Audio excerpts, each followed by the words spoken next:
This Recording if I'm conference having will internet now issues. be recorded. Okay. All right. Well, welcome everyone. It's been 3 weeks. I hope you guys have had a great 3 weeks. So anyone have anything that they want to start up with? I don't know if we want some of Colleen is new, Andrea's been here. So if you guys want to start out, since you have a whole bunch of people with MS, we are a great group to ask or bounce things off of. So let's start with Andrea.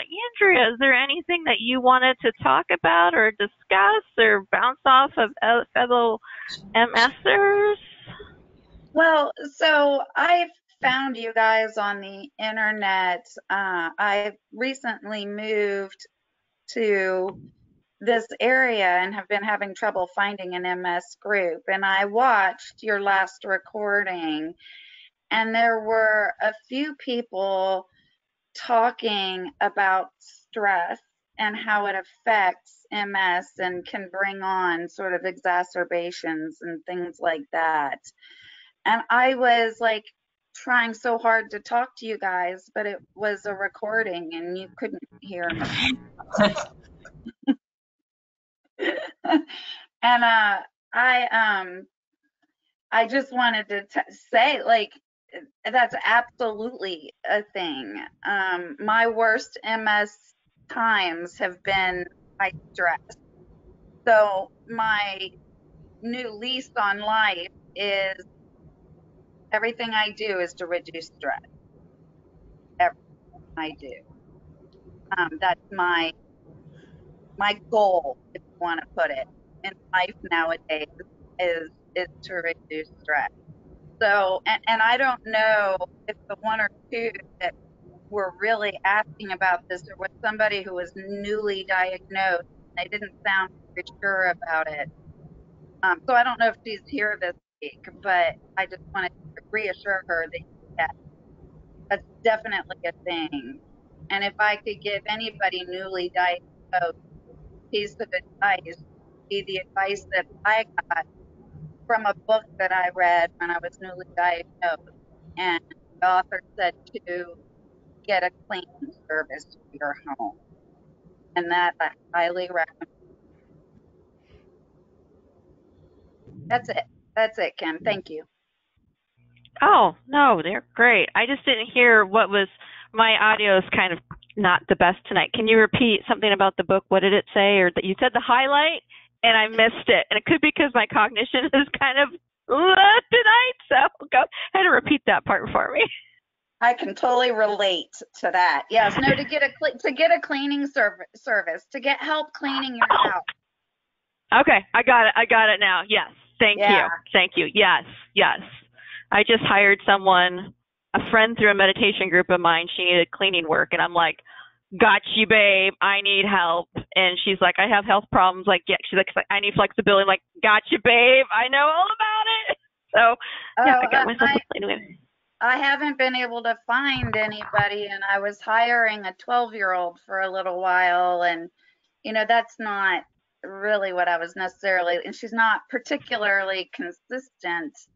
And so I've been trying to clean my own house, and I can get like a room done, and I'm just done. Like I just can't do any more than that. And so it frustrates me so badly that it increases my stress level. And what is my number one goal in life? To reduce stress. So I think that was probably the best advice I ever got. Yeah, it's amazing. And it's amazing how quickly doing certain type of cleaning for me will drain me so fast. I don't know why unloading the dishwasher drains me like no other, but or vacuuming or cleaning and stuff, or any kind of scrubbing, heavy scrubbing. So what's it say? Soleil, you are new. Is there anything you wanted to ask or bring up tonight with all the other Why MSers? is it so hard to accept or deal with your limitations? Oh. I think it's natural, Soleil. Yeah. I think It, no matter who you are, no matter what the circumstances, change is tough. And I think people just naturally have a difficult time with change. It doesn't matter whether it's MS or anything else. well, I mean, I it's a. can. Oh, sorry. Go ahead. Sorry. No, I can vouch for change. I went 18 years without any like huge progression milestones. I mean, I have my normal flare-ups here and there every few years. But I had a really monumental flare-up last June, which one hospitalized me. Then after I could barely walk, and so I was having to use a walker to get around, which I didn't mind.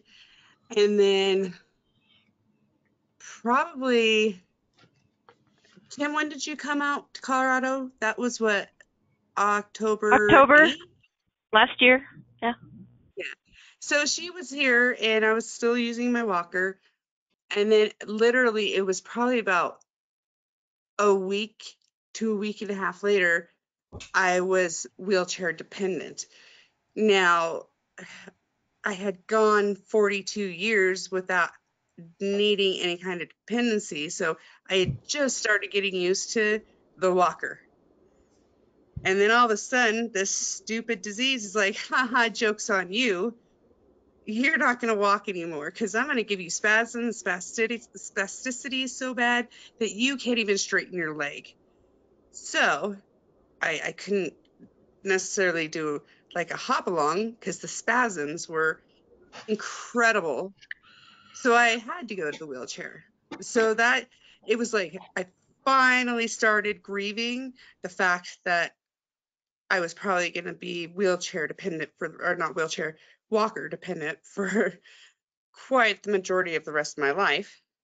And then as soon as I started getting used to that, I was then not necessarily forced, but had to become wheelchair dependent.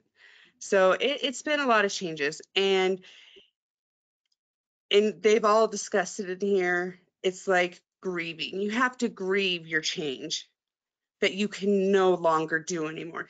You have to grieve it. Otherwise it'll just eat at you. Like, I used to be able to do this. I used to be able to do that. I think I can do this still. And then you end up hurting yourself. So the best advice would be just to grieve your changes. It really will help you get through them. But that's just my 2 cents. And also take as much time as you need to do that. This is not like oh, hey, like I was sad for a couple days, but I'm ready to go. Like, it took me 4 or 5 years, honestly, to really. But I still have those days where, like, man, I remember I used to disc golf. Like, that was great. And then I get sad, and I'm like, but you know what? I can still do these other things. And some of my favorite lyrics in a song is that healing doesn't happen in a straight line. So give yourself a break if you backpedal a little bit.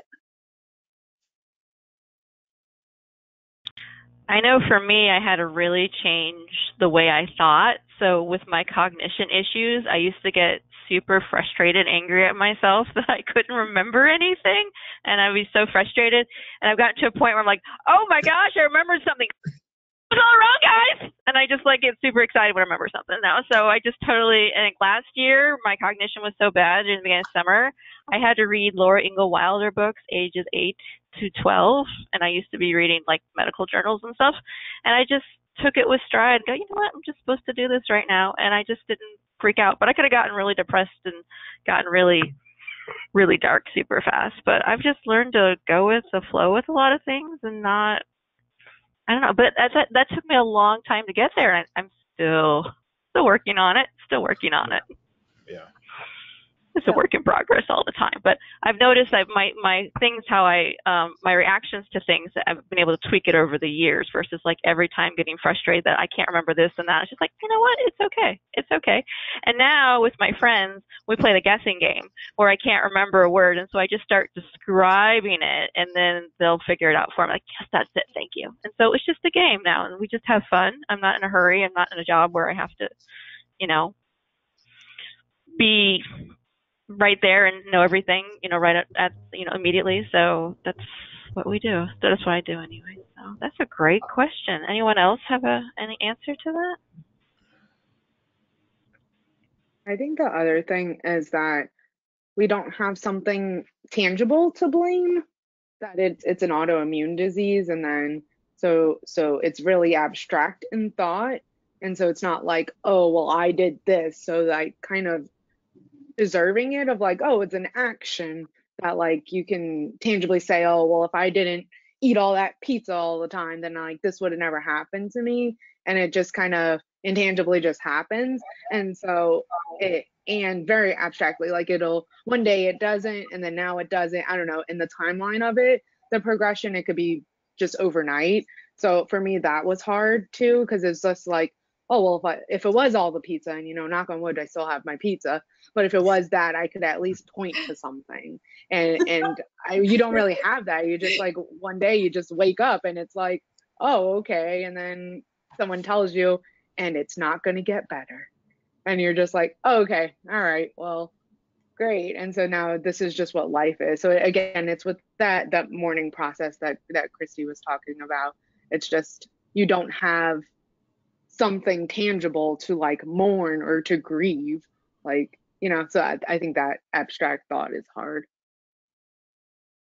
I've learned just to have fun with it and just really lean into my sense of humor, because my sense of humor is my coping mechanism with things. So I just learned to laugh at myself and have fun. Now, obviously, certain days when, you know, it's a really bad day, this is a lot harder, but, you know, like, I always laugh. I'm like, why? I moderate this group, guys. It's late at night for me, and I have cognition issues. Am I really the one most, you know, the best suited for this? But we just roll with it. We just roll with it. You guys just humor me, so it's all good. Like, So Kim, you way- make the meetings fun.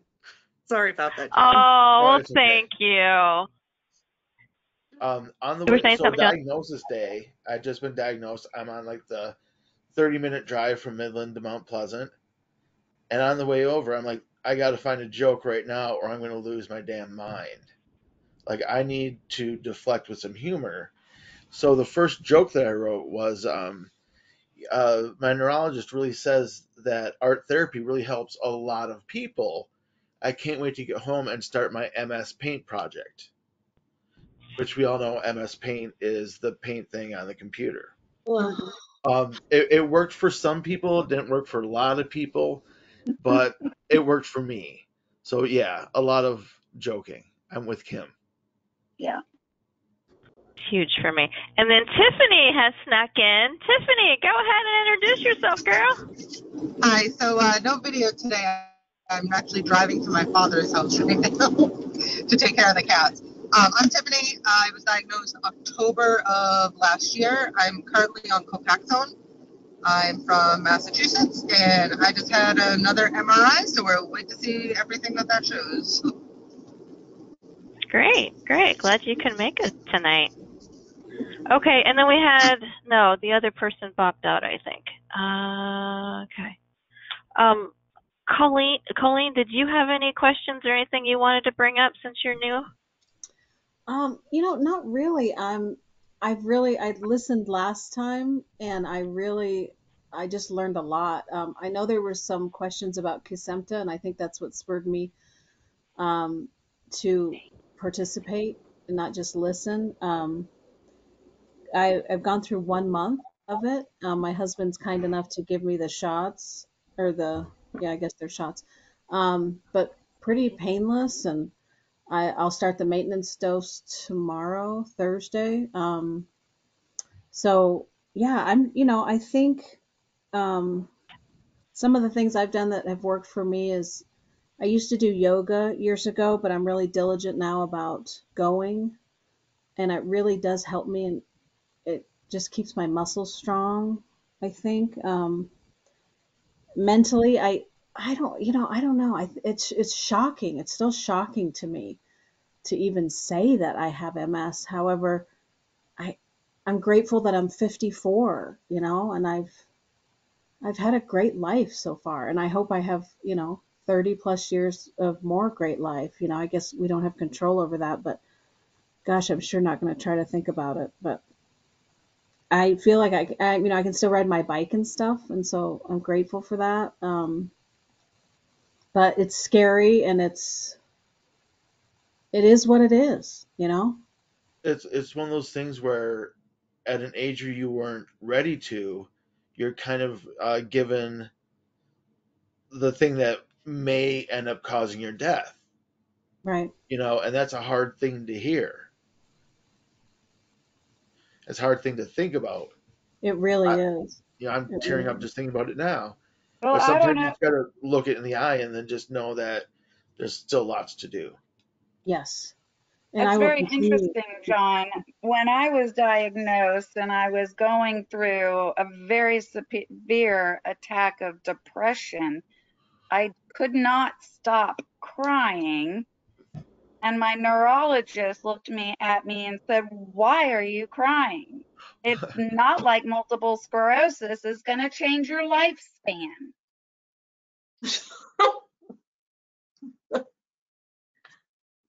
That was Oh how I got God, diagnosed. that's Citation needed, please, doctor. so insensitive. Well, like also new neurologist needed. Like, Oh, absolutely. I never saw her again, ever. Yeah. Well, She's now, she's now called the devil doctor. Yeah. I had a neurologist tell me, I don't, as far as I can tell, you don't have problems with cognition. It's like, oh, yeah, you must know better than me. Right. Yeah, Speaking I'm of sorry. cognition, in relation to that, I had a neurologist say to me, "No, I've got favorable results. You don't have brain cancer. You've got MS." And I said, "I'm sorry. Did you just say favorable news?" We So can, I we can grappled with that for like a good month and a half, and I also use humor, a very dry sense of humor. But I was like, "Are you for real right now?" Oh Like, my God. I know, I lost my mother to colon cancer, so I know what cancer looks like, but I'm trying to see the upside in this. Right. So yeah, that took me a good month to get through that. But like I said, it is what it is. But it's true. my I had a neurologist told me when she realized that I have MS, she said, "Well, it's good you don't have cancer." Right. That's similar. Right. That's not consoling us at all. Not even a little. Mm-mm. And the other part was, oh, and you can get your medical marijuana card now. Like Not in North Carolina, you can't. not Depends not what state you live in. not a silver lining at this point, guy. well, Colorado, you Speaking of, don't need a medical card. It's just Right. like a Starbucks on the corner everywhere. Same here in Michigan anymore. Well, you speak, didn't really need it in California anyway when they finally like passed the law. I was at a party and they said, should we just pretend that, we're doing something wrong? speaking of someone that fired the neurologist, Tim, go ahead and introduce yourself, buddy. I've not only fired a neurologist, I've fired two urologists. Yeah, and a couple of doctors, a couple of dentists, all that good stuff. Firing people is what I am the, well, I don't want to say it. I am not the Donald Trump of MS, but but hi, I'm Tim. I'm down here in Fredericksburg, Virginia. They are working on the whole medical marijuana thing. We got a new governor that thinks pot is bad, so he's gonna do what he's gonna do. Oh, no, Been that's my diagnosed only since last year. choice is to go to Virginia. Yeah. Mm-hmm. Sorry, I didn't mean to Um, interrupt, Tim. oh no. You're cool. You're cool. Um, let's see here. Being diagnosed last year with CIS, so that's I'm MS's little cousin, and having a flare up for the past 2 months. So just getting through that, and just got an MRI done on Saturday morning, and just waiting to hear the results on that. So that's kind of where I'm at, and I'm taking the wonder drug Abagio. I was Thank gonna you. say, dude, I was gonna wait. I was waiting for you. What drug are you on, Tim? Hey, That's Tim. the best one to Hi, say my name is Tim. I'm snooty. on Abagio. Baggio. It's You're, very you're, French, very French. I don't know who makes it. I want to know from the pharmacists why you're calling it a drug, but it's a disease-modifying therapy. So why are some of you embracing it as a drug, as opposed to just disease-modifying therapy that doesn't promise you anything, really? Drugs don't promise me anything either. I sort of use the two interchangeably. It's Because you potato pick them up at the potato. drugstore. A DMT is considered a type of drug. Right. Hey, Amanda, she's shaking her head. What? I um, wanted Right, to know if I now get him, Kim. My other I was pharmacist. wondering if, sorry, has anybody had a bad experience with steroid infusions Oh, yes. after a flare? This is my What was first. your experience, Ronnie? This is awful. I feel like my entire body's wired. I can't stop, like tremors and shaking. My brain is going a million miles an hour. I had infusions on Friday, Saturday, Sunday. Last night was the first night I slept at all, like all those days. I'm not sure this was even worth it. I'm just wondering if anybody else has comments on having gone through infusions and what's happened to them. Did you have Sol-u-Medrol, Ronnie? Yes. Were they I, treating, they I doing would it multiple days in a recommend, row? Yeah, I 3 days would, in a row. I would recommend, and I feel comfortable saying it, to take some Benadryl. Yep.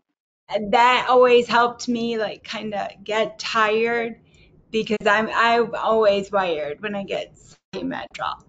I don't know if that would help, but that seemed to help me with that. Yeah, my Maybe. neurologist gave me, because he was there all weekend when I was having it done, and he wrote a prescription for sleeping pills. I was not to take because I have a medication that interact with that, but it would also should have acted as a sedative. But even with that, I mean, I would almost, not that I don't rather have the symptoms, but I don't think going through this is worth what short-term benefit I might get from the steroids. Well, for those of you who like to put a little humor into it, I mean, at least your closets are clean. Yeah, for sure. In all fairness, I don't know who it was who said one of the best things to do was to get a cleaning person. I did do that and had her for a while, thank God, because I can't do anything. And she was here today. So that is making this easier. She was here. My apartment is spotless. Everything's in its place. So at least I have that going for me. If I could just get a good night's sleep, I'd be a lot happier. So, Yeah. did you get 3 days of infusion of 3 in a row. prednisone? Yep. Is that what it was? Yeah. Oh, Yep. wow. So you got the super dose, because that's usually 1,000 milligrams versus like Ocrevus, where you only get like 250 milligrams one shot. So yeah, I got maybe 2 or 3 hours a night of sleep when I had my last Sol-u-Medrol 5-day course. Yeah, that's about right. Yeah. What I like to tell people is, if people ever have like the Medrol dose pack, the 6-day of steroids that the doctor gives you, over 6 days you're getting 86 milligrams, and there you're getting 1,000 milligrams day after day after day. So it's like, woo! Yeah. Steroids are not fun. I deal with it. I like the having some energy, but when usually a week later is when I have the oh, like the regret, the steroid hangover, where Yeah. everything's just like, wow. Oh, good. So it's worse coming down the pike. Is that what you're telling me? It's worse. Well, it depends. I like Okay. having, I don't sleep a lot, but I can also be productive. But fatigue is one of my biggest issues that I have, along with cognition. So to me, I like having some energy. But afterwards, I seem to be more fatigued after about a week is when I start to like come down off the woo. Did They it Yeah. help? don't, they don't Did it help taper with it? Do they taper it? the- Or you no, just they stop? Usually with steroids or the IV like that, since it's considered a short course, they will not taper it down, taper it yeah, off. You just get straight and you're done. Now, if you were more long term, then they'll start talking about tapering you down.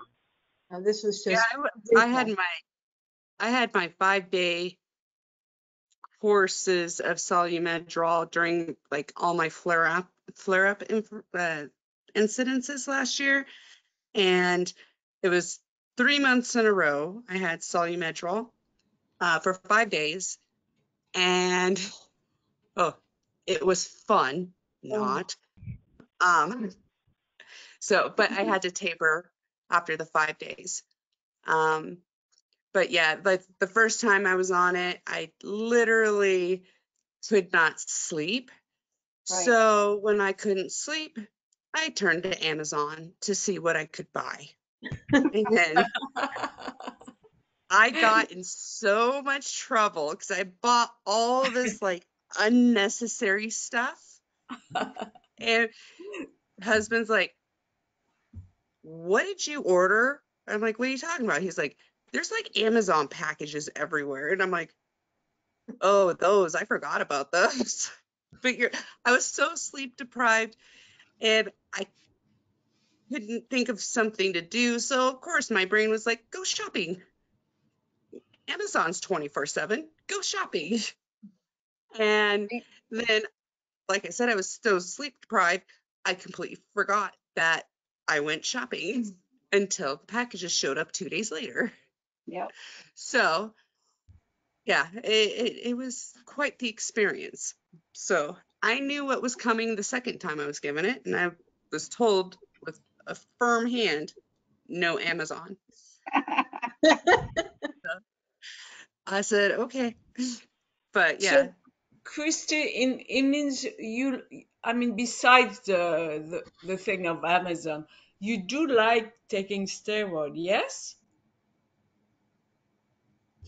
Do I like it? Yeah. No, but No. I can tolerate it. I mean, Please you know, give me it's more. Please give me right. more steroids, doctor. Yeah. That's exactly how I feel about it. Even with the side effects, please give me more. I like steroid. I wish I could take it every day. I had the neurologist tell me that a lot of times patients will be like, look, I have this wedding coming up. Can you just give me some steroids to get me through? I did that when I had COVID. I was like, I'm super weak. Can you give me some prednisone or whatever? And it worked, and we were both happy. So did anybody talk to I you haven't about done that bone yet. health?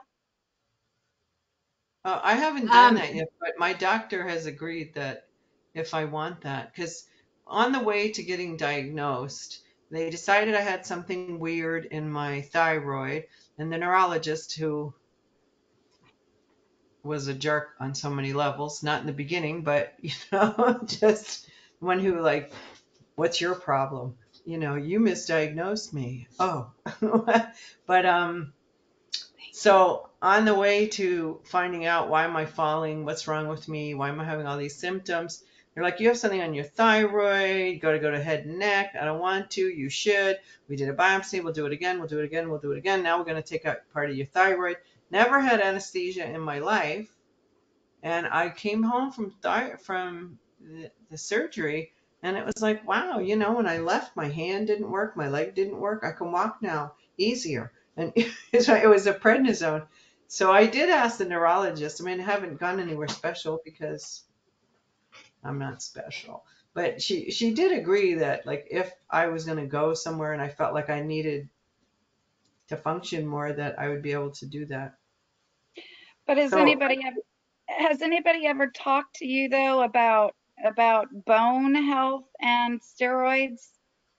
to Yeah, me, I already knew about that. I've been in the medical field for a while, so I knew about it. I was very lucky that when I did fall down a flight of stairs a couple of weeks ago, I didn't break anything. I was incredibly grateful for that because 7 steps down to the bottom, falling on my head was not real pleasant. But that's what happens when your legs give out. So, but I knew about that, and I did, all the osteoporosis checking. I have good scores and all. So, but I don't expect to be doing this in any way, shape, or form on a regular basis. So, okay, there.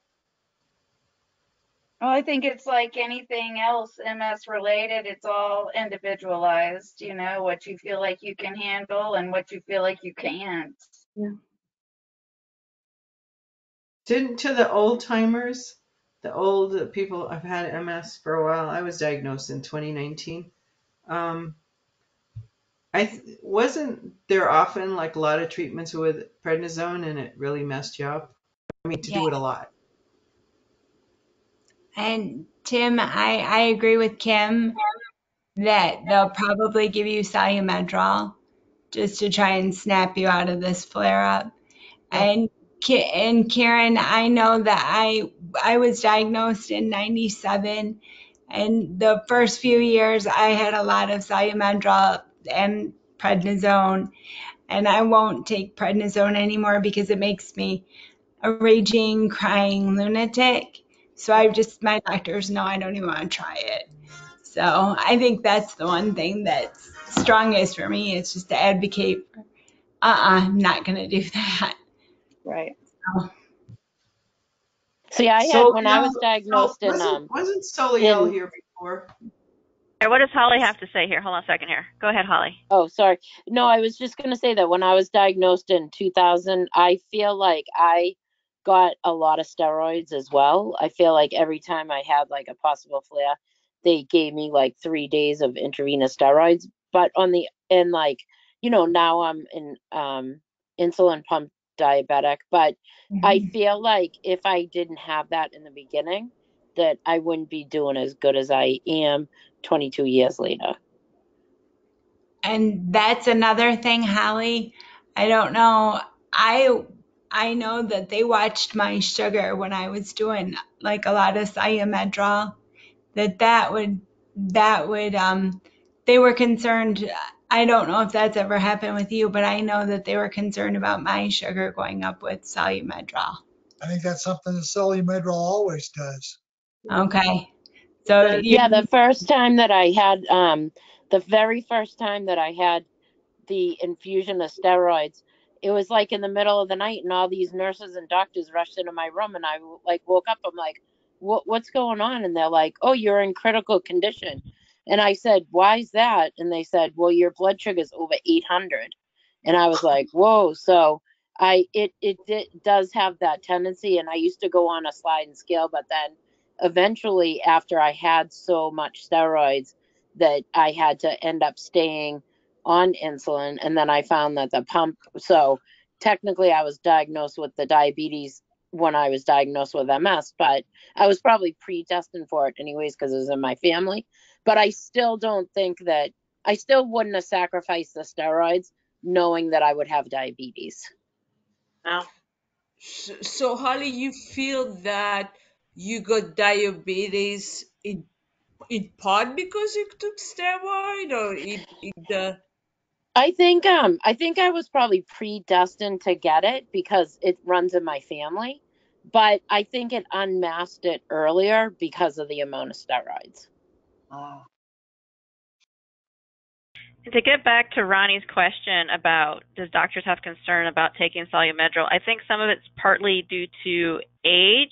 So I'm in my early 40s, so they're not really concerned. And also, cogfod here, guys.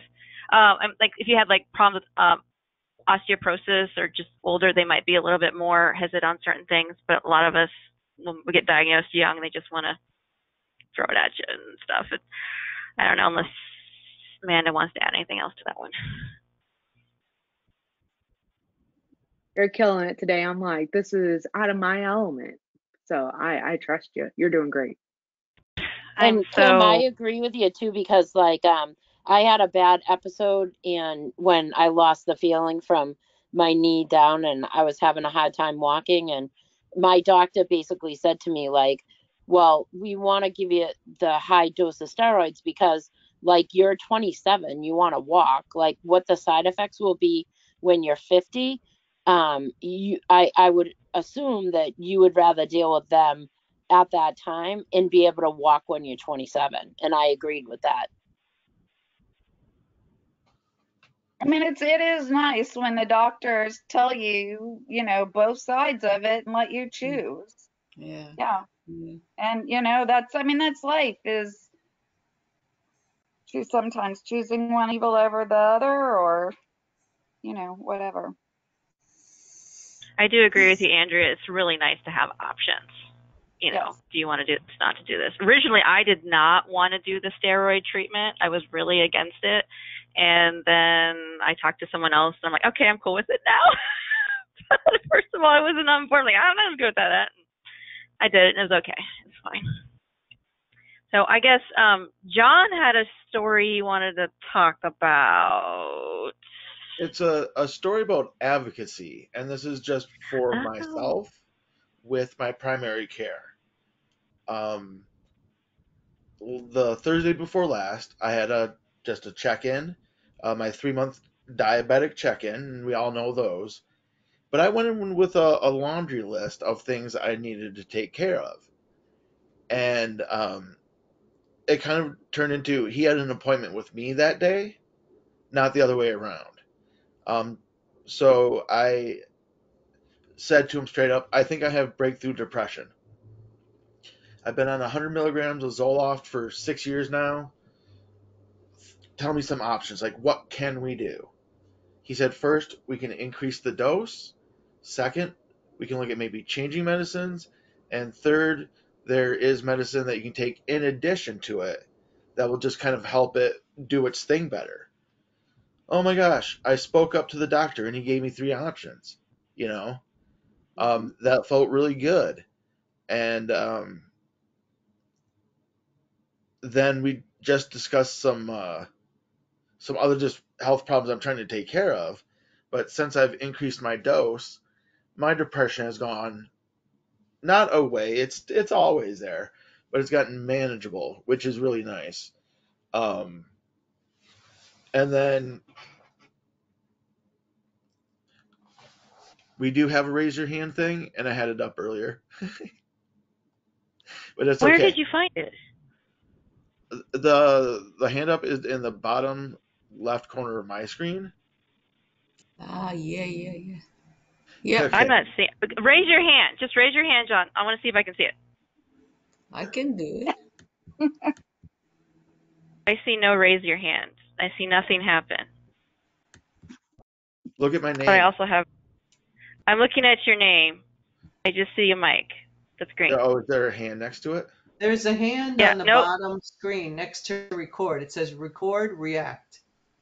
Okay, I think some people, depending on how you're on here, I think some people have and other people don't, because John said he raised his hand. I didn't see anything on his picture.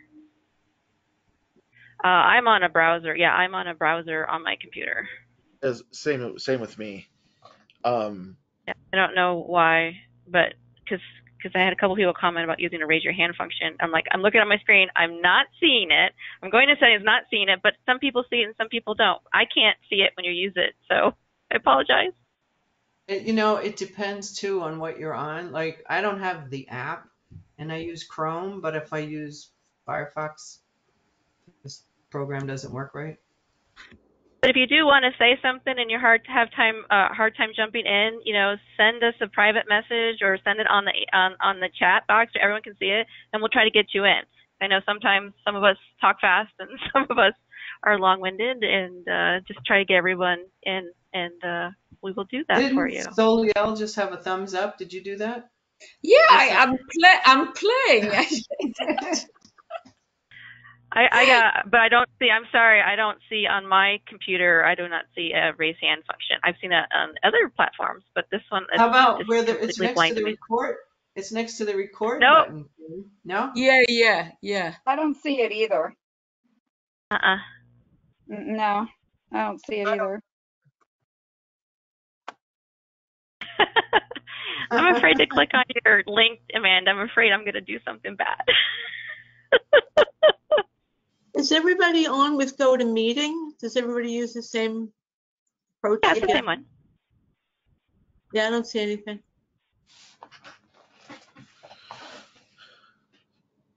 So luckily, it was a good doctor's appointment where I felt very heard with what I was trying to have happen, and I was delighted to get my A1C down from 6.8 down to 5.7. Good job. Which those of you that are diabetic know that's a big jump. Great job. And he blamed it on having COVID and 2 kidney surgeries. Like I didn't want to eat. Like, no, I ate pretty good.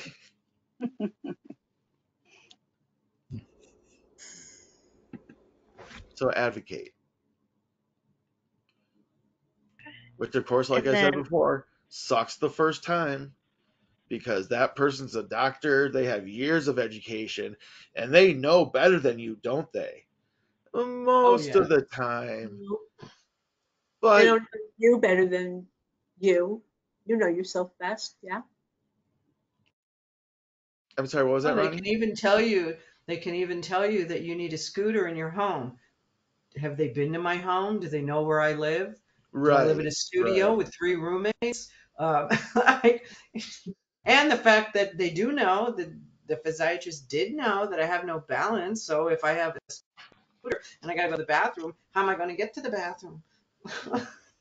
Well, I even said to my doctor, like, I need some PT, but I want it in home because I have a hard time getting out of the house, into the car, et cetera, et cetera. And so my doctor prescribed me an in-home healthcare person. And they've been here once, but coming this week. And they showed me about like balance and stuff. A lot of balance things. So Karen, that might be worth asking your doctor for. And like in-home No, PT it's too and late. OT. You've missed that saga. It's like, forget that. I wound up having 27 phone calls and 5 interactions, and the company's based in India, and they're like, no, we're not in India, and it led to nothing. But I do want to. I that started that in July last year. So Christy was a great motivator for me and role model, and I'm not there yet, but I've taken big steps because I was trying to find out. I can't get in and out of my house.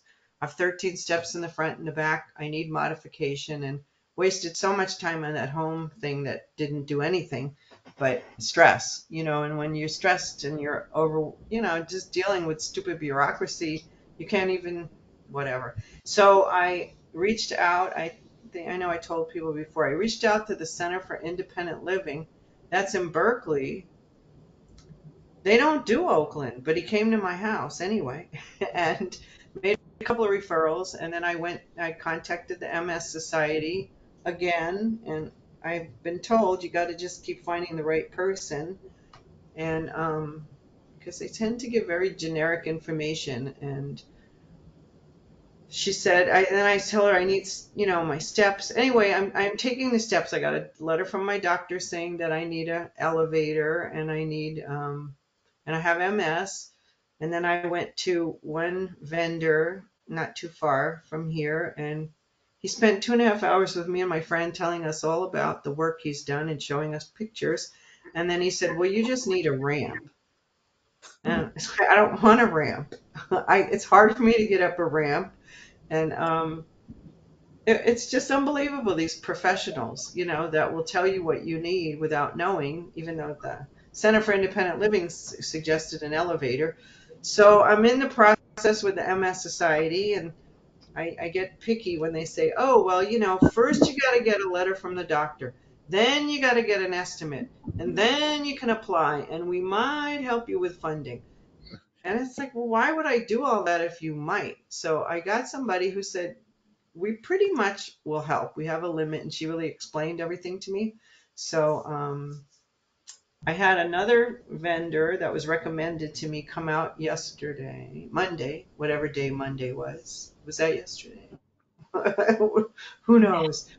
And he kind of concurred with the guy, and he said, "How did you get him to come to your house in Oakland?" I said, "I was wondering about that myself," but I think we made so many plans to get together, and then he goes, "What's your address?" And maybe by then he couldn't say, "Well, I don't." So and he was great. So I'm hoping he gave me some ideas about what to do and how to do it, and I'm hoping he stays with his number and he writes up an estimate, and then I will get it over to the MS Society and fund most of it myself, but still. Anyway, that's a big deal, and it's also sad. I don't want an elevator to get into my house. And I had him take a picture of me to do a video, because I thought, well, why don't I break it up? Why don't I get the steps done? Because the steps are just horrific. And MS has said, well, that's kind of borderline home repair. And it's like, the steps are okay. I just can't get to them, and they're 9 inches tall. I mean, they've been around for 100 years. No one had a problem with them, even me, until I had a problem. So I asked him to take a video, and you see yourself in the mirror and all that. In the video, it was just like, I look like, when you went to school, like a retard, I'm walking funny and whatever. That was a bit humbling to see that picture. And this guy said, why break it up? Just do it. And then he was talking about other home modifications. He said, why don't you just do it all and you'll have it? So that's my plan. And I hope I get it before I fall and hit my head. Me too. Got to pause here. Mike, go ahead and introduce yourself. Hi, Kim. I'm sorry I'm late. I'm Mike, of course, and I live in Arizona. And I'm a friend of Beth. I'm glad to see her here. I've had MS since '97. I did Copaxone. Before that, I did the other one that Biogen had, Avonex, but that didn't work. I've now joined Frank's ranks of the Don't Take Anything and secondary progressive, and it's going fine.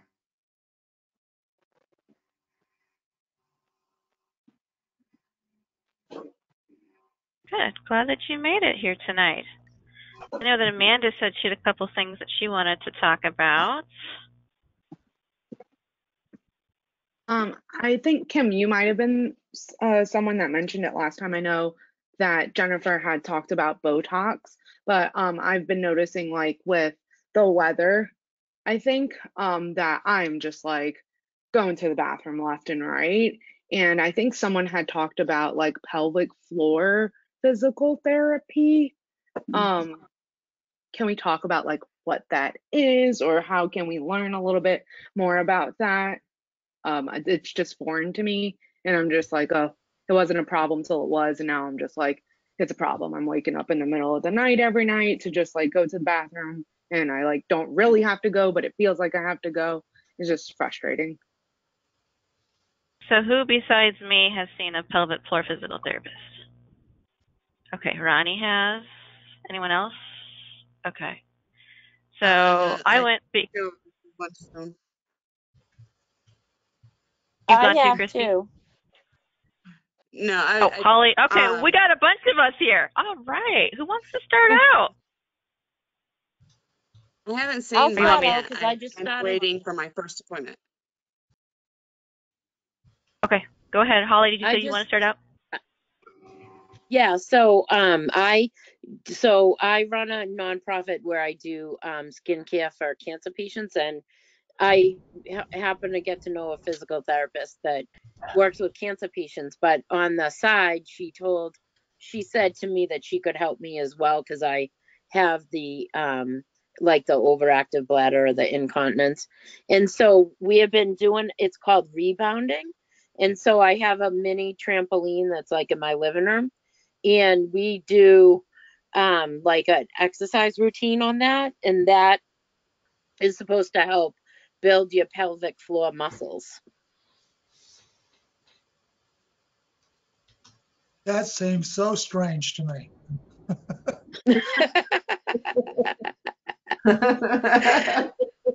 It seems strange to me too, Frank. Like I thought, how can like working out on a trampoline, but it does help. And the other thing that it does is it gets your lymphatic system moving, and that helps with the incontinence as well.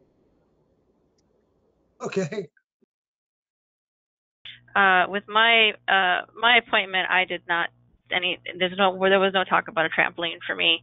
Let's see, my main problem was urgency and frequency, and she had to break my bad habit. She said, going, just in case. No, just in case. You do not go to the bathroom just in case. I'm like, all right. Because I was like going way too frequently, and so then my bladder was getting like, small bounce, like, oh, I gotta go now. So she made me do like 3 days of void logs and everything, like how much I was drinking and when I was peeing, and she made me count how many seconds I was peeing, like 8 seconds or more is good. Anything less of that, it's like, you should have waited a little longer. And then she gave me a sheet of things of like she gave me exercises to do, and then she gave me a sheet of like, things like recommendations and stuff. And so one of the things, because we got to have fun and a sense of humor, right? So one of the things that was good to help your pelvic floor was orgasm. So I said, how many times a week? Because my husband will be all over this one. So I prescription for that? I perked up on that one. Does my insurance cover that? That one was fun. So, and she did say it was okay to go to the bathroom before and after sex. There were no like limitations, like, oh, you can't, that's not just in case sex. That was like one of the exceptions. So that's not, if you need to go to the bathroom, make sure you're doing something fun before or after, or whatever. So, and then the actual appointment, she was up inside of me a lot and having me do contractions, and I was totally cool with that. I did not have an issue with that. They might have skipped that if you weren't comfortable with that. And little TMI, guys, I'm sorry, but even one time I went, I was having my period. I'm like, are you cool with this? She was cool with it. She wears gloves. She's fine. So she didn't like freak out that I was bleeding or anything like that. But that's what I went back frequently. I think I went back like every week for 4 weeks or something. And I went back, then went on vacation, went back like a couple of weeks later. And my issues got massively improved by like 75, 80%. And then she's also, the other thing that she taught me was when you feel like you have an urgency to start doing your Kegels like rapidly, and that will help relax your bladder, and it really does help most of the time. And then sometimes I'll have where it gets a little bad, and then like lately I've been like total rock star. I'm in like pretty much normal now. So I don't know, but if you're having issues, I highly, highly, highly recommend going to see one, because it's super helpful for me. I was not weird at all about any of that kind of stuff that she did. I had no problems answering questions, and it was a great thing. And this is just a little side thing, total off the subject here, but you know how my brain works and thinking about it. We're hoping to have a seminar later this year for MS, like we've done with urology and stuff. So if you guys have any topics that you guys want us to cover or have a guest speaker, let us know. So anyway, did you get your question? Yeah, and I would just well, want that to was add that was something. our urology one that we did in November. We went Rachel Rubin. She was phenomenal. Right. Yeah, if you see it's on the AnCan website. If you watch that seminar, she did that, and there's notes on the AnCan website. And then there's like a 40-minute Q&A that I lead.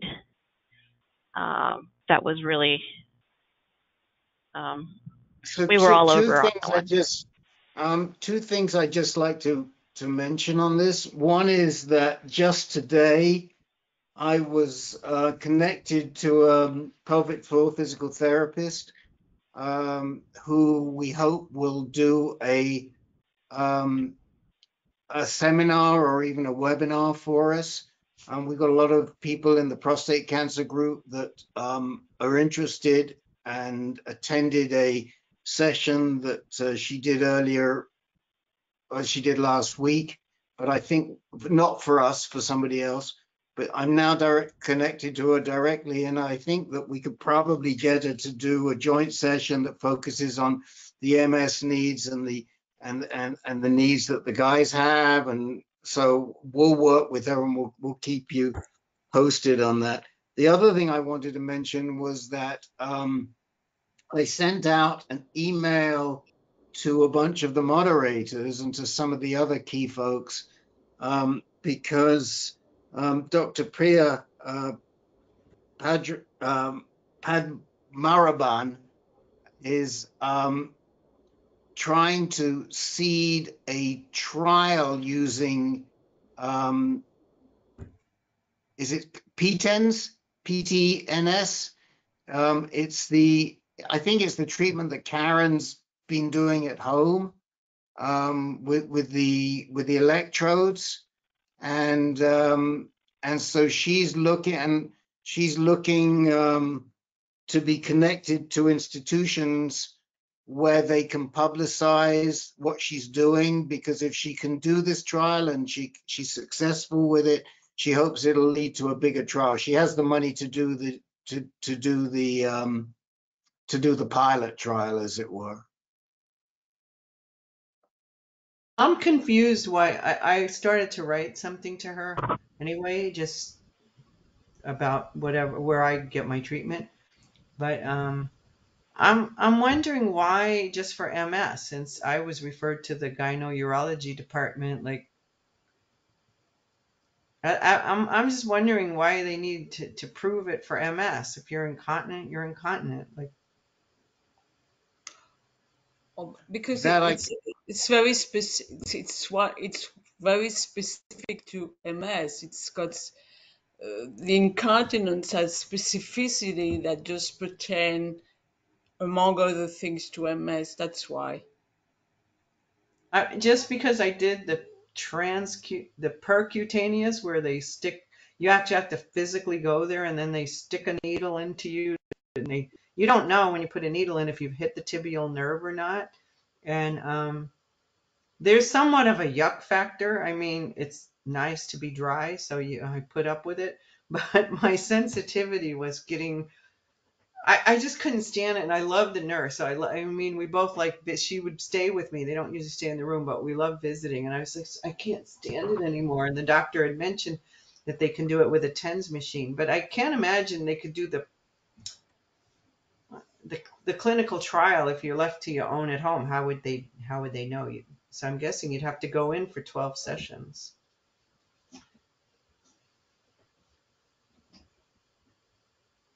But it's worth it.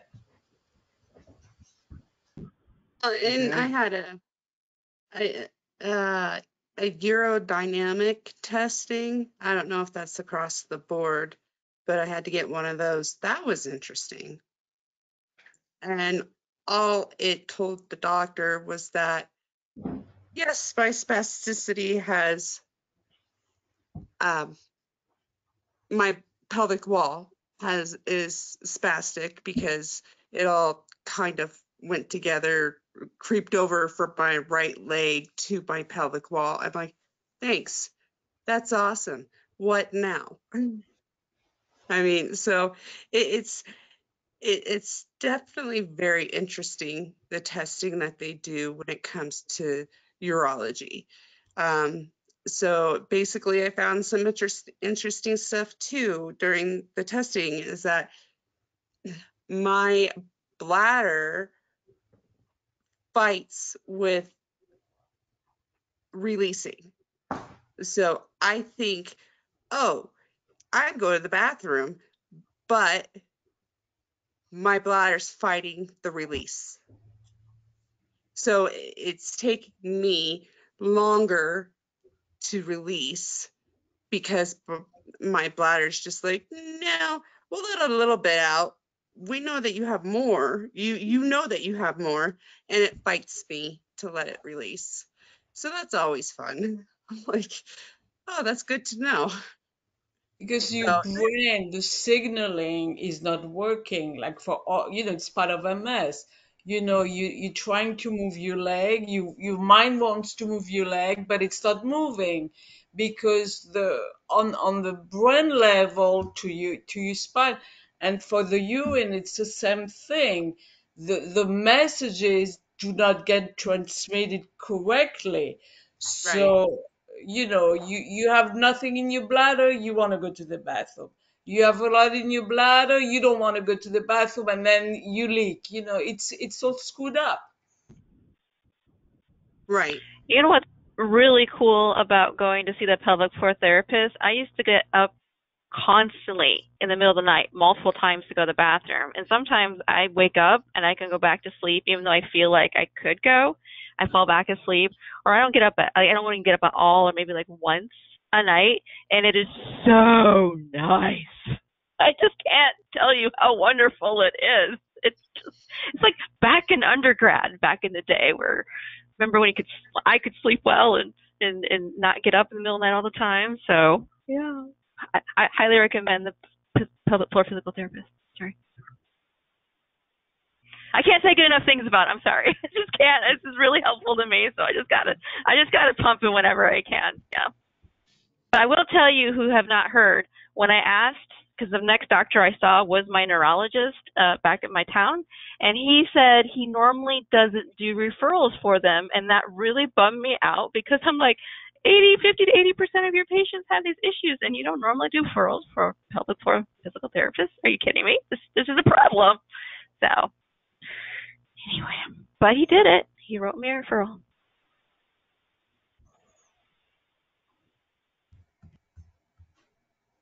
Okay. Nice to know that we all have common problems. It doesn't make it great, but it makes it a lot easier watching everybody shaking their head going, yeah, I got that. Yep, I got that. Yep. In with the crowd. I think that's what I was going to say. That's what's so great about support groups is I think with MS, especially since you can't really see it a lot, that it feels very, very isolating. And so it's just really helpful to talk to people like, oh my God, you have cognitive too. You have issues sleeping. You have issues with cognition. You have bladder issues. Oh my gosh, these are my people. It's like, it's so nice to be like, okay. And then we can have frank discussions where I will talk about anything TM. I'll give the TMI warning, but I will tell you what I know and take it or leave it. I did the Botox injection once, and I might do it again. It actually has helped. I've done pelvic floor exercises in the past, but honestly, I'm too lazy to do them again. But I do remember when I went for my Botox injection, they're like, okay, empty, empty, empty. And I'm sitting there and I'm emptying as much as I possibly can. I'm pushing everything out. Sure that I'm done. They come in with the catheter, like, that much still left. So, like I said, you go when you don't want to, you don't want to. It's like, just doesn't work the right way for us.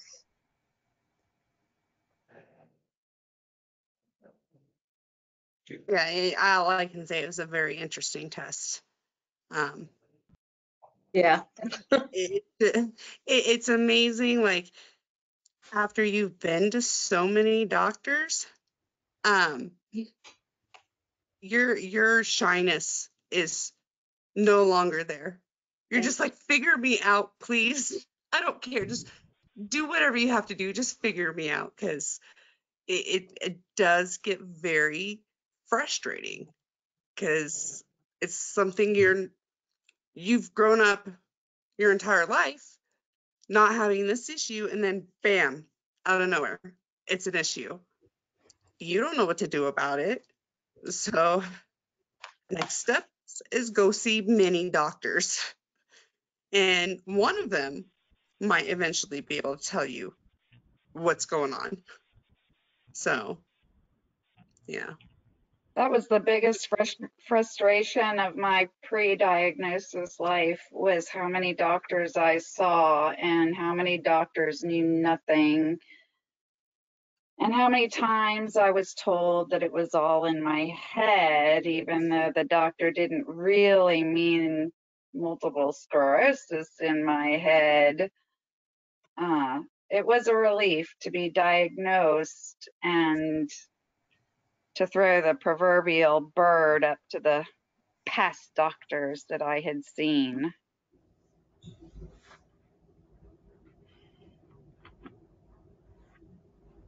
You know, Andrea, I think that if you went around this room, almost everybody would say, would endorse what you just said. Right. Just having listened in here now for the last couple of years, I mean, that is sadly the experience that so many people with MS go through. They can't get they can't get a diagnosis, and it drives them nuts. Right. And with the invisibility of the disease, there are a lot of people that are even close to me that still don't believe it. Whoa. But you look great, Andrea. You look great. Thank you. That's the right. You look great. I don't see it. Well, that's a typical MS thing. As Norm Macdonald once said, I didn't know he was sick. Right. You know, no one knows what goes on, right? So good. That's it. It looks so good.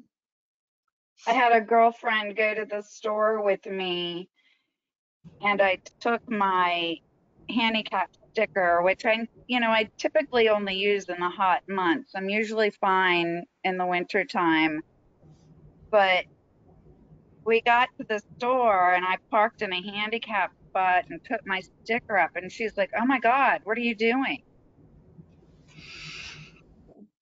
Parking, and you're in a handicap spot. Do you see my sticker? Well, can you at least limp or something on your way to the store? Oh my God. Oh God. People are so stupid. They are. They really are. Well, to give them a little credit, there are a lot of people that take advantage of certain things. So. Oh, and this was my friend. She was in the car with me. I'm sorry. It was your friend. Right. She knows me. Yeah.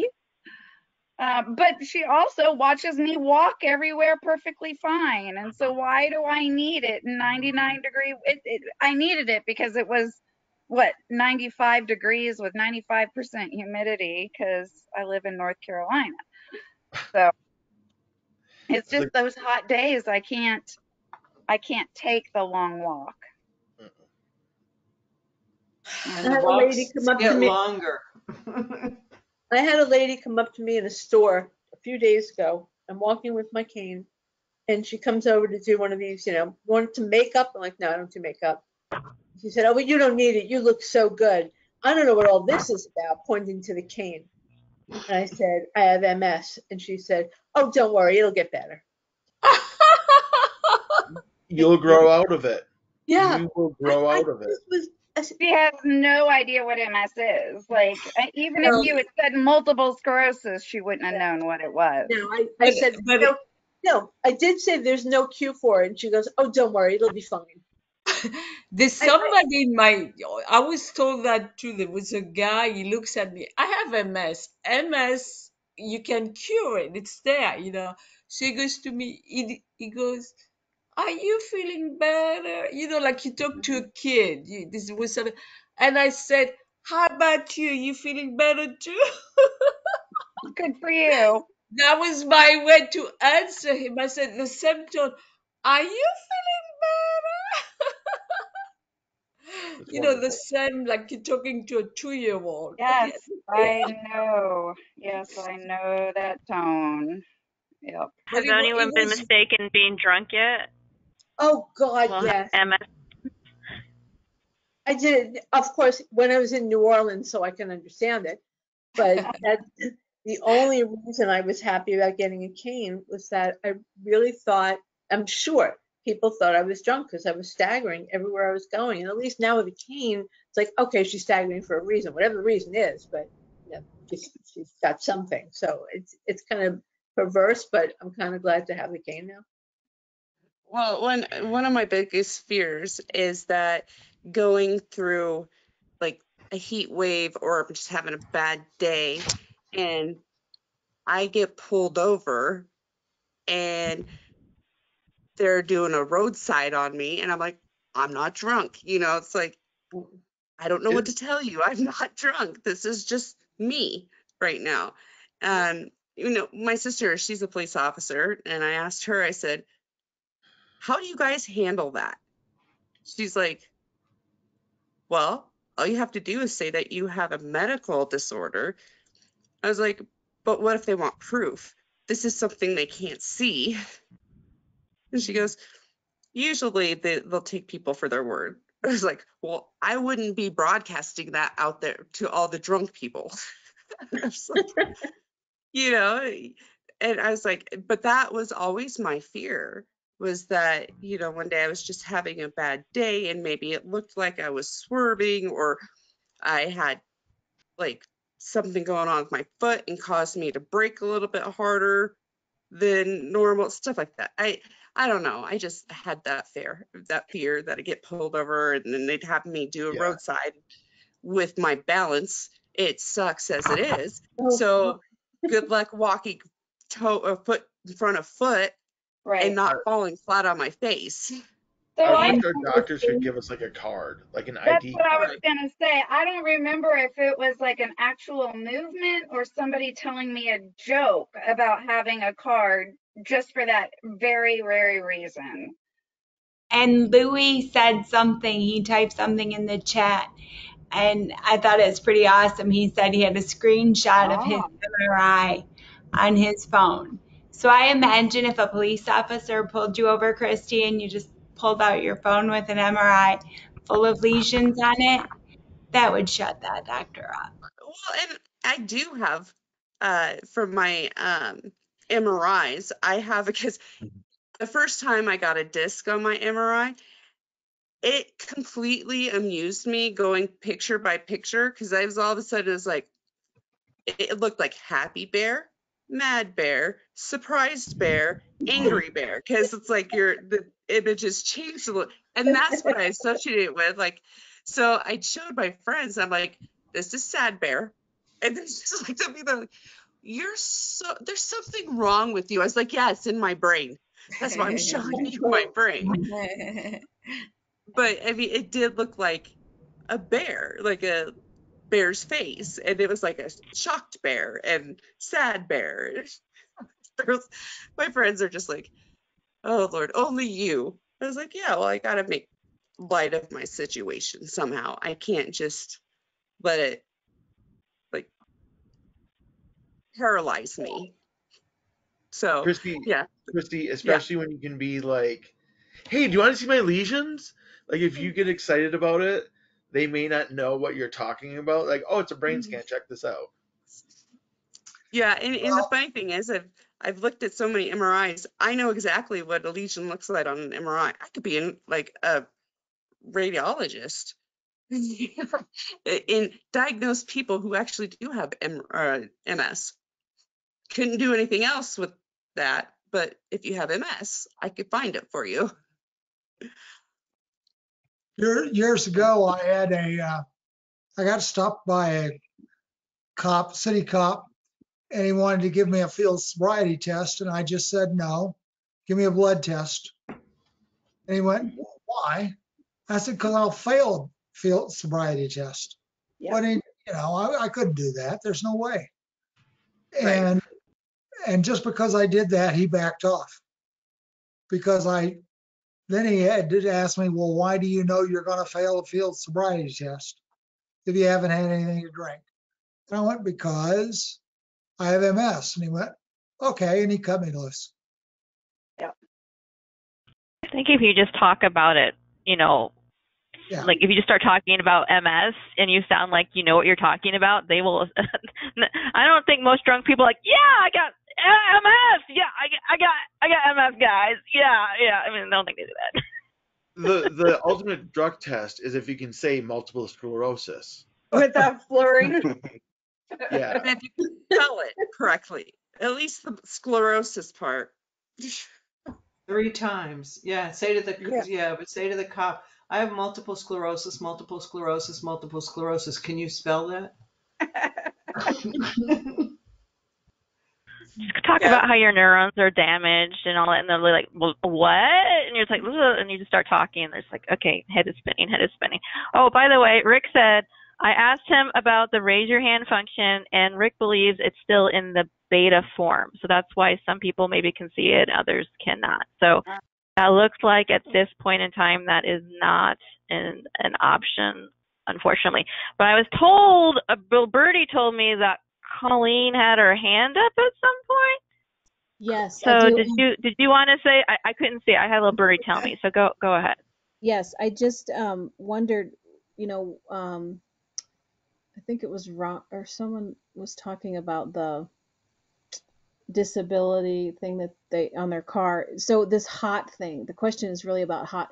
I was thinking about looking on Amazon and getting like kind of like some sort of a like a I've seen it like when I used to go to the gym, like a cool thing that goes around your neck to keep you cool. Does anyone use that or something like that? Or okay. Because I have a feeling Yeah. I do get hot once in a while, and all of a sudden I'm like really hot, and I've got to take off my jacket, and it comes on pretty fast. And I think, oh gosh, when 100-degree heat comes in Colorado this summer, it's going to be a nightmare. So, Colleen, I'll start this one. So last year, TMI, I started doing perimenopause, so I started having hot flashes, and that worsened my MS symptoms. So I finally got a new cooling vest. It's Thermapparel is the brand. It's under 2 pounds, I think, or 2.2 pounds. And it's just on your backside, and that was a game changer for me. So to walk my dog 8 houses, I could, without it, and we're talking Iowa heat and humidity, Right. I only, on flat ground, I could walk maybe 8 or 9 houses flat and back, and I was gone. Once I got the cooling vest, I could walk around the block, a couple blocks, game changer. Okay, Highly yeah. recommend because it's lightweight. I've had other ones before that they're like, make me think like a football jersey where they're like all the way around and they're super heavy. Okay. Those work too. Amanda put, and you have access to the chat, Colleen, because Yes, I Amanda do. is so amazing putting links in the chat because she's amazing like that. But I would highly recommend looking at getting a cooling vest. They're kind of expensive, but they're a game changer. And I love that one because it's so just on the back. And I think it melts at like 70 degrees. So it's not like you have like ice cold. It's just cooler. And Okay. I wear, if it has extended and thin packs, if you only get one set of packs, get the extended. And it's small enough that I can shove the extra packs into like a lunch-size lunchbox Okay. and take it with me. So Okay. I love it. But yeah, a lot of people, who else has used stuff and found they help or didn't help? Okay, here's something for you that you just wear on your wrist that might well work. It's a cooling strap, goes on the wrist. I just put the link in the chat window. It really, really works. We know loads of guys that have used it because they have hot flashes when they're on hormone therapy, just like Oh women in yeah. Okay. menopause. And I forget how it works, but it triggers something on your wrist that can cool you off, or it can warm you up too if you're too cold. Thank you And both. Appreciate it. it's I also and use the little net gaiters that wet. I mean, it makes your t-shirt all wet, but I also use that too. That's helpful on top of the cooling vest. Go ahead, whoever's going next. so I was just going to say that there are discount coupons for the Ember Labs, and we are right in the middle of trying to negotiate an AnCan discount for anybody that comes through AnCan. So we'll keep you posted on that. But Thank you very much. it works. Yeah. And Rick, I think it works by heating the blood that comes close to the surface of the skin on your wrist, or cooling the blood, and then that moves through your body, cooling the rest Okay. of your body. It That makes also sense to works. me. Yeah. It works its way in the neck, on the jugular vein as well, and in any area that's close to the surface and can cool down or heat up quickly. That's why the neck bandanas work so well. Yeah, and one thing I can tell you, it has an overnight setting. So a lot of our guys, I mean, I know when I went through the hormone therapy, you wake up multiple times in the night from hot flashes. Half the time you don't even know, but it's got some sort of a setting so you can get a better night's sleep with it too. Oh, I got to get it now, Drake. Now you said overnight sleeping. Oh, heck yes. I know. See ya, Tim. Bye, Tim. Hello, goodbye, Tim. Good night, everybody. I might have solved my sleeping All of issue. us God. here on the Eastern Standard Time, we're starting to fade.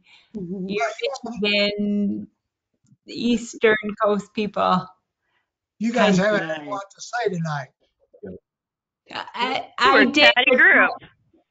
Yeah, I did Rituxan yesterday. Dan did Ocrevus 2 weeks ago. We were late today because we were at a GRAC meeting for the MS Society. And that's about it. Yeah. We do meet in 2 weeks on Tuesday, April 26th. And Easter is this weekend. Yes. Yes, it is. Yeah. Easter, everybody. And so is Passover. And Passover, yes. And Ramadan. Good Friday. Ramadan. It's tax day. I don't know how that's a Good Friday, but whatever. We got them all grouped right together this week. True. I heard that tax day was extended to Monday the 18th. That's That's correct. what I heard. That's Okay. correct. Okay. Does anyone have All right. anything else they'd like to say before we wrap up tonight? Yes, Frank. Oh, nothing. I got to go too. So. Okay. Good night, I guess everybody. instead of doing the raise your hand function, we could do old school raise your hand, like in a classroom. We can do that next time. We should create the auctioneer paddles. Yeah. And then just make them printable. And so everybody can print them off at home and then they can just hold up the paddle. I will say one quick thing. I know that Louis was interested in getting Hugh's details. I know Hugh was here right at the beginning. I'm so thrilled about that. And if anybody else wants Hugh's details, just let me or Kim or one of the moderators know. We'll pass them on to you. And thank you for giving him a great welcome. He already sent an email out how touched he was to be in the group. So It was really awesome of him to come in and let us know what he does for MS, even though he's part of the prostate side. Yep. So it was pretty I think awesome. I'm gonna go buy myself some wrist straps that Rick suggested. Get sticker shock. Don't care anyway because it'll help me, and maybe this will be a game changer for my sleeping issues. Who knows? But didn't Rick say that you were working on a discount for those? Yeah, we are, but it could take a while. But the When I go to the thing, it says get 50% off on the website right when I get on it for limited time only. Yeah, so if you look around, you can get discounts, and I don't know what they'll give us, but we're definitely working with them. We helped them fill a trial last year for men using them. That's why we have great experience. When you ask the guys in the advanced prostate cancer group, they all lift their wrists up like this to show you that they're wearing one. So it takes. So this is the Ember Wave 2. Right. Correct. Okay, so with the coupon, it's like $300, but I'm willing to get better sleep. I'm willing to I'll do it. Well, and I'll probably suggest it to one of my best friends. She has a daughter who is autistic and she's blind and she overheats very easily, not knowing it. So this might be a good summer travel type. Oh yeah. accessory, Well, and guys, I know that. I'm getting off. I'll leave you to it. Keep the room as long as you want. Good night. Good Good night. night. Last time we were in here for a long time and we partied hard. Right We had now. some we had a good time last time. We had some good things. Okay, should we go ahead and shut off the recording, and then if we want to say anything crazy, we can? Okay, I'm stopping the recording now.